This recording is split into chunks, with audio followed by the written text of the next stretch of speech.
पालघर जिल्ह्यातून एक धक्कादायक आर्थिक फसवणुकीचा प्रकार उघडकीस आलाय।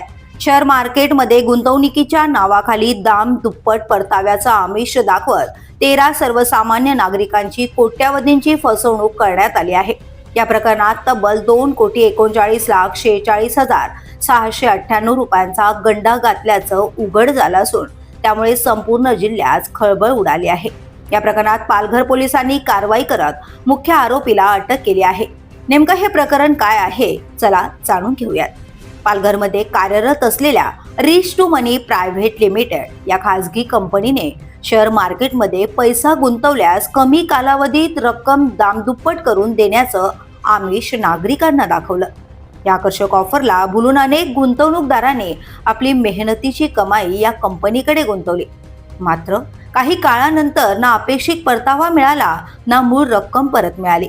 अखेर गुंतवणूकदारांच्या लक्षात आपली फसवणूक झाल्याचं आल्यानंतर या प्रकरणी पालघर पोलीस ठाण्यात तक्रार दाखल करण्यात आली। तक्रारीनंतर पोलिसांनी तपासाची चक्र वेगाने फिरवत शेअर मार्केटमध्ये गुंतवणुकीच्या नावाखाली 2,39,00,000 अधिक रकमेचा गंडा घालणाऱ्या कंपनीच्या मालकाला अटक केली आहे। अटक करण्यात आलेल्या आरोपीचे लाल जैन, वय 36 वर्ष, राहणार बोईसर, तो Reach to Money Private Limited या कंपनीचा मालक आहे। या दरम्यान या आरोपीला तपासासाठी पालघर पोलीस अधीक्षक कार्यालयात आणण्यात आलं असता त्याने उपस्थित पत्रकार आणि पोलीस कर्मचाऱ्यांसमोर अश्लील हावभाव करत मुजोरपणा दाखवल्याचा धक्कादायक प्रकार देखील समोर आलाय। या घटनेमुळे आरोपीच्या वर्तवणुकीवर तीव्र संताप व्यक्त केला जात असून पोलिसांकडून या संपूर्ण फसवणूक प्रकरणाचा सखोल तपास सुरू आहे।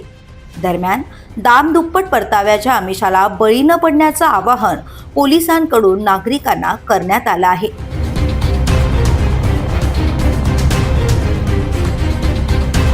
The police news bureau, Palghar.